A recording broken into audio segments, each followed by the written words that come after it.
Assalamualaikum. Waalaikumsalam warahmatullahi wabarakatuh. Tetap semangat hari ini?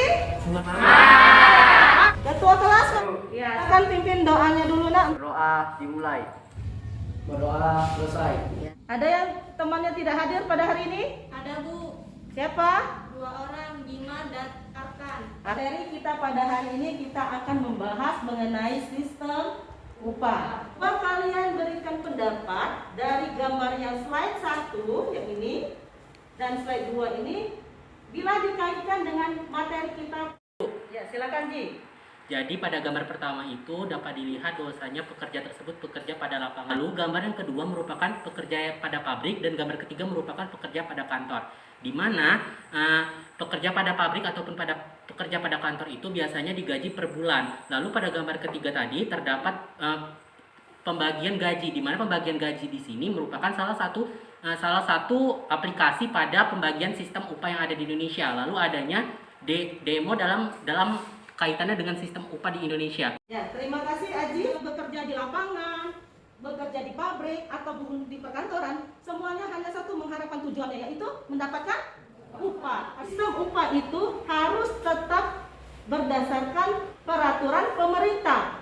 Inilah yang menjadi dasar dalam penetapan upah minimum. Apabila terjadi ketidaksesuaian ya antara pekerja dan perusahaan, maka akan terjadilah yang namanya demo. Mereka mengharapkan pemerintah dalam menetapkan upah minimum harus disesuaikan dengan standar kebutuhan hidup layak. Ya, bisa dipahami? Bisa. Sekarang sebentar lagi mau ujian semester, kalian tetap harus menjaga protokol kesehatan, ya. Tetap pakai masker, tetap cuci tangan dimanapun kalian berada, dan menjaga jarak. Tujuan pembelajaran kita pada hari ini. Jadi setiap pekerja itu pasti mengharapkan yang namanya upah, ya. Upah yang diterima itu harus sesuai dengan kualitas para pekerja. Ya, berikut itu adalah pengertian upah menurut pasal 1 ayat 30 Undang-Undang Nomor 13 Tahun 2003. Berikut akan Ibu sajikan video mengenai sistem upah. Habis gelap, terbitlah terang. Ini yang diharapkan pemerintah di sektor investasi. Untuk mewujudkannya, modifikasi racikan kebijakan diramu lewat Omnibus Law, di antaranya Cipta Lapangan Kerja. Salah satunya adalah sistem upah per jam untuk sektor jasa dan perdagangan yang menuai kontroversi. Secara rata-rata, upah pekerja manufaktur Indonesia lebih tinggi dari negara tetangga. Setelah kalian simak ya video mengenai sistem upah yang ada di Indonesia, di antaranya itu membicarakan ada yang pertama tadi yaitu adalah Omnibus Law. Terus ada lagi membicarakan sistem upah per jam itu lebih baik di sektor jasa dan produksi. Ada lagi? Saya Bu, upah per jam. Ya, silakan. Indonesia upah kerja manufakturnya lebih tinggi dari negara tetangga. Ya, silakan. Penetapan gaji berdasarkan jam kerja bagi industri. Ya, itu ada banyak yang dibicarakan dalam video tersebut. Di antaranya yaitu mengenai upah per jam, baik di sektor jasa, produksi maupun di industri manufaktur ya. Dijelaskan tadi bahwa di Indonesia upah kita di sektor manufaktur itu lebih tinggi dibandingkan negara-negara di kawasan Asia. Di video tersebut tadi membicarakan bahwa Indonesia itu di gajinya atau upah di sektor manufaktur itu lebih tinggi. Sekarang pertanyaannya, apa itu sektor manufaktur? Saya Bu, Ya, silakan Fani. perusahaan manufaktur adalah perusahaan yang memproduksi barang jadi dari bahan baku mentah menggunakan mesin produksi dalam skala produksi yang besar. Contohnya Fani? Industri tekstil Bu. Industri. Apa lagi contohnya? Ya, silakan. Contohnya yang lain, industri otomotif dan alat berat. Ada industri rokok, tekstil, otomotif yang berbasis plastik, farmasi, dan termasuk juga barang konsumsi.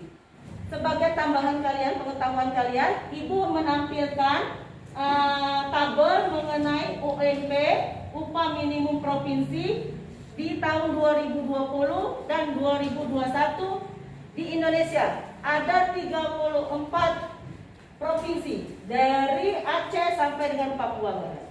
Nah, kalau di dalam tabel itu provinsi mana yang mengalami penurunan gaji di tahun 2020 dan 2021? Papua Barat ya. Menentukan UMP itu bukan hanya gubernur, ada yang namanya Dewan Pengupah, terdiri dari pengusaha, serikat pekerja, birokrasi, dan akademisi. Ya, Ibu saat ini menggunakan tim Peckerwell untuk pembagian kalian di dalam kelompok ya. Nah, ada kelompok namanya tunjangan, premi, gaji, dan lembur.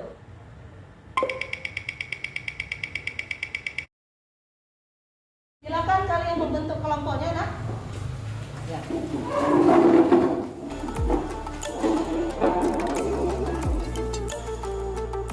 Sekarang Ibu akan membagikan LKPD.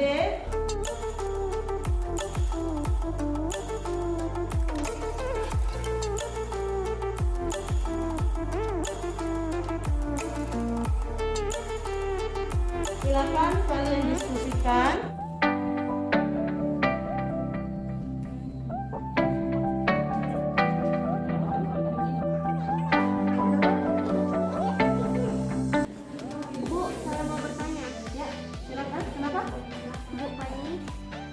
Kamu membahas tentang apa? Indonesia dengan Singapura. Oke, Indonesia dengan Singapura. Ini kan mata uangnya beda Bu dengan Indonesia. Boleh tidak kami kurs ke Indonesia? Ya, silakan. Boleh ya. Jadi kita bisa tahu berapa ya upah di negara Singapura.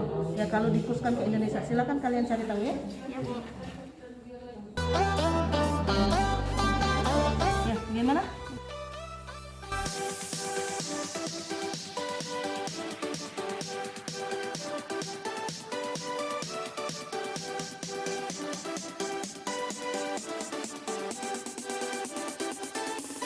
Sekarang saatnya kalian untuk presentasi hasil dari diskusi kalian.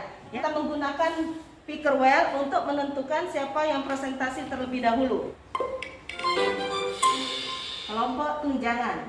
Dan selanjutnya adalah yang tampil kelompok premi, kelompok lembur. Selanjutnya kelompok gaji. Sekarang silakan kelompok tunjangan untuk presentasi hasil diskusinya. Assalamualaikum warahmatullahi wabarakatuh. Waalaikumsalam warahmatullahi wabarakatuh. Baik di negara Indonesia maupun Singapura masih menerapkan upah minimum. Upah minimum Singapura, penghasilan kotor bulanan tidak lebih dari 2.300 dolar Singapura atau 24 juta. Namun gaji di Singapura bergantung pada besarnya perusahaan dan tingkat efisiensi perusahaan. Berdasarkan data KSPI 2013, upah minimum tertinggi di Indonesia saat ini adalah Rp2.400.000 per bulan. Baik, itulah hasil diskusi kami. Ada yang mau bertanya? Saya Bu, ya, seperti yang disebutkan tadi mengenai KSPI, apa sih itu KSPI? KSPI adalah Konfederasi Serikat Pekerja Indonesia. Tugasnya sebagai perencana, pelaksana, dan penanggung jawab pemogokan kerja atau buruh sesuai dengan peraturan perundang-undangan yang berlaku. Silakan kelompok premi. Indonesia, pada Oktober 2019 lalu, Kementerian Ketenagakerjaan telah memutuskan kenaikan upah minimum provinsi atau UMP tahun 2020 sebesar 8,51%. Angka 8,51% itu didasarkan pada dasar inflasi nasional dan pertumbuhan ekonomi nasional 2019. Berdasarkan persentase kenaikan itu, Provinsi DKI Jakarta tetap menjadi daerah dengan upah minimum tertinggi, yaitu Rp4.276.349. Sementara upah paling rendah di Provinsi Daerah Istimewa Yogyakarta dengan senilai Rp1.704.607. Kalau di Malaysia tergantung di tingkat produksi perusahaan untuk menaikkan upahnya. Jadi kesimpulannya di antara kedua negara ini, upah minimum yang tinggi adalah Indonesia. Ada yang mau memberikan tanggapan terhadap kelompok premi? Saya Bu. Oke. Kan di sini pembahasan kita mengenai sistem upah di suatu negara. Di sini kita membandingkan sistem upah yang ada di Indonesia dengan kalau kalian membahas tentang sistem upah yang ada di Indonesia dengan Malaysia. Nah, tadi saya belum mendapatkan sistem upah yang ada di negara Malaysia, di mana belum ada perbandingan sistem upah yang terjadi di Indonesia dengan sistem upah yang terjadi di Malaysia. Itu bagaimana tolong dijelaskan? Terima kasih.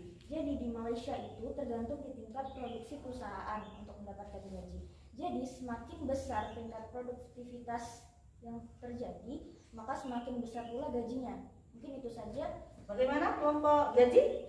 Tanggapannya bisa diterima? Ya, jadi kalau di Malaysia berdasarkan kelompok apa ini tadi nak? Premi menyebutkan bahwa dalam menentukan upah minimum terhadap karyawannya atau para pekerja itu tergantung pada produktivitas perusahaan. Ya, semakin bagus atau semakin banyak perusahaan itu memproduksi, maka semakin tinggi juga gaji yang diterima oleh karyawan tersebut. Ya, sedangkan di Indonesia kita memberlakukan sistem upah itu ada 3 berdasarkan waktu, borongan dan satuan hasil. Oke? Iya. Selanjutnya Di Filipina, upah minimum berada di angka 256 US dollar per bulan atau 3,9 juta rupiah. Nominal itu dikatakan sangat lumayan tinggi dibandingkan Indonesia. ada yang mau bertanya? Saya Bu, Oke, silakan. ini bagaimana sistem pembagian upah di Filipina? Jadi sistem upah di Filipina itu sama seperti sistem upah yang ada di Indonesia, di mana menganut sistem upah menurut waktu, borong, premi, dan produktivitas perusahaan. Namun yang lebih dominan adalah produktivitas perusahaan, di mana semakin besar hasil produktivitas, semakin besar pula upah yang akan diterima. Perkenalkan, saya Aji Siti Rajima, perwakilan dari kelompok gaji. Sistem upah yang berlaku di Thailand. Negeri yang dijuluki negeri gajah putih ini menetapkan upah minimum sekitar 19.362,66 baht atau sekitar 8,9 jutaan per bulan. Dengan upah sebesar itu, gak heran kalau Thailand menempati posisi sebagai negara pemberi upah terbesar di Asia Tenggara. Dan sistem upah di Thailand itu sama dengan di Indonesia, yang dimana mereka menerapkan sistem upah menurut waktu, satuan hasil, dan borongan. Sekarang siapa yang mau merangkum hasil diskusi kita pada hari ini? Saya Bu. Oke, silakan Eka. Jadi dari hasil diskusi 4 kelompok pada hari ini, kita dapat mengetahui bahwa sistem upah negara Indonesia, Filipina, dan Thailand itu hampir sama, yaitu sistem upah menurut waktu, upah borong, dan upah satuan hasil, serta upah berkala. Sedangkan di negara Malaysia tergantung besar kecil perusahaan dan tingkat efisiensi perusahaan. Yang membedakannya adalah jumlah nominal upaya yang diterima, di mana upah tertinggi berada di Singapura yang mencapai rata-rata 60 juta, lalu Malaysia, setelah itu Thailand, lalu Filipina, dan Indonesia berada di posisi terendah di antara negara tersebut dengan nominal upah hanya mencapai 2.900.000. Selanjutnya ada tugas evaluasi yang harus kalian kerjakan sekarang pada link Google Form berikut. Selesai nak? Urutan pertama Eka Putri Sika.